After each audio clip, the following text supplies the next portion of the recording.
Shalom, saudaraku yang dikasihi Tuhan, kita bersyukur karena kita masih diberi kesempatan oleh Tuhan menikmati hidup di hari ini. Karena itu saudara, mari dengan sukacita iman kita menghadap hadirat Tuhan dan beribadah kepadanya.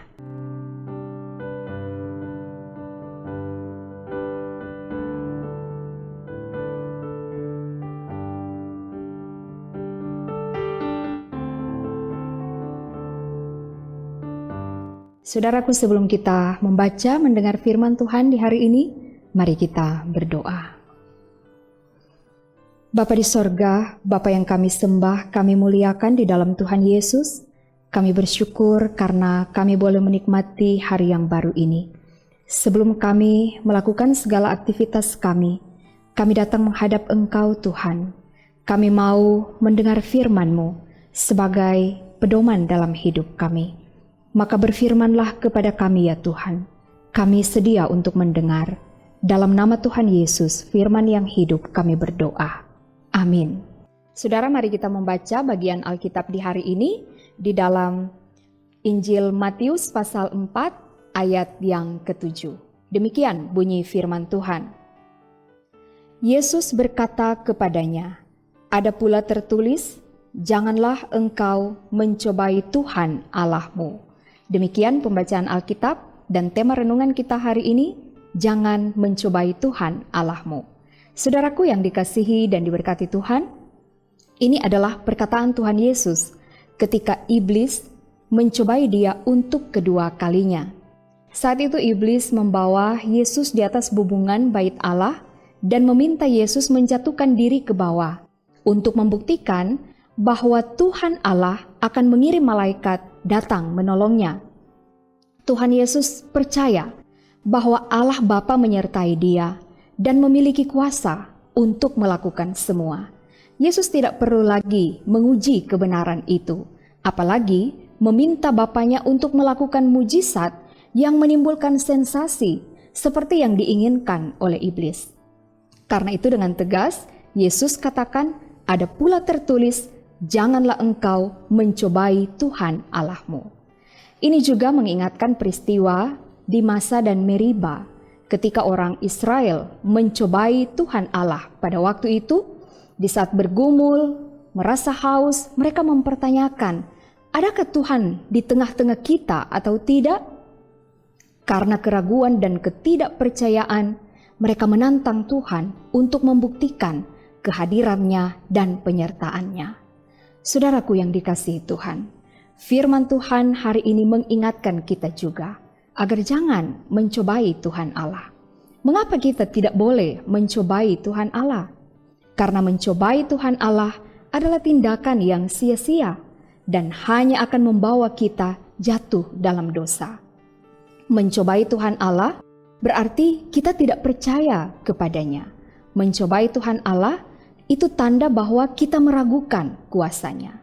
Saudaraku, ketika dalam hidup ini kita diperhadapkan dengan tantangan maupun pergumulan, kita tidak perlu menguji apakah benar Tuhan berkuasa, apakah benar Tuhan mengasihi kita, apakah benar janji Tuhan itu bisa dipegang, apakah benar Tuhan memelihara, apa benar Tuhan sanggup memberi pertolongan. Memang disadari, kadangkala kita melakukan hal seperti ini. Misalnya saja, ketika dunia bergumul dengan virus corona, tidak sedikit orang beriman, orang percaya yang tidak mau mengikuti protokol kesehatan dan seperti menantang Tuhan agar melakukan tanda mujizat untuk membuktikan kuasanya. Saudaraku, janganlah kita memaksa Tuhan untuk membuktikan kuasanya. Janganlah kita menuntut suatu tanda ajaib hanya untuk memuaskan keinginan diri kita sendiri.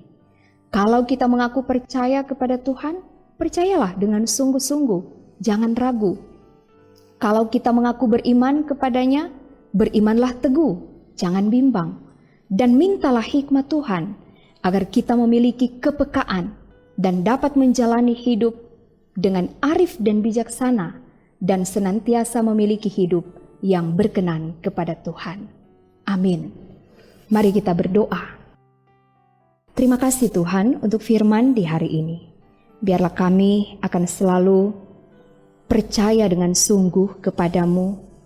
Kami akan beriman teguh kepadamu. Kami tidak akan pernah mempertanyakan apakah Tuhan berkuasa dan mengasihi hidup kami.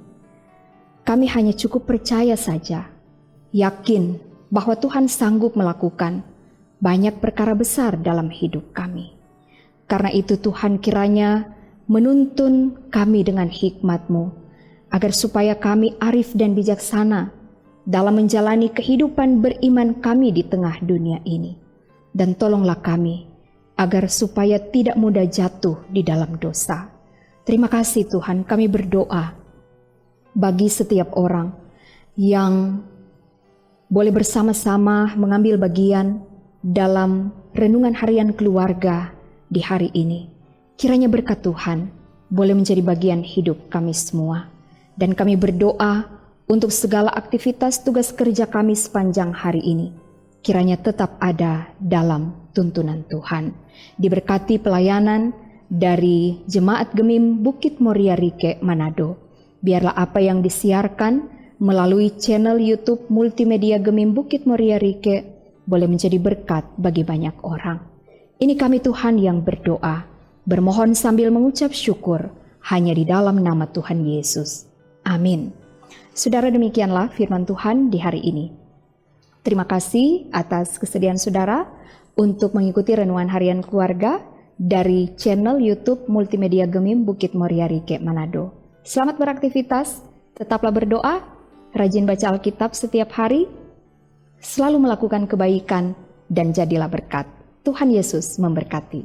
Shalom.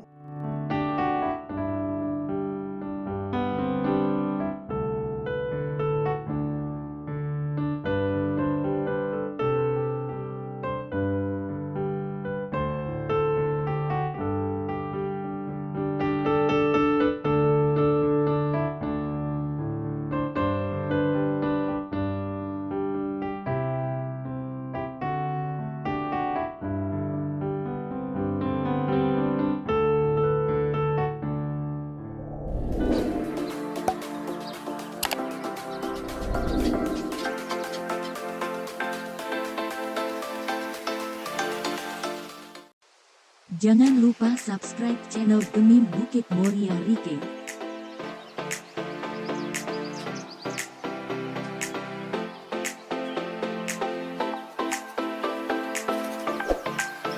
Dan nyalakan lonceng di samping kanan untuk memperoleh info terbaru mengenai ibadah-ibadah yang dilaksanakan. Salam sehat. Tuhan Yesus memberkati kita semua. Shalom.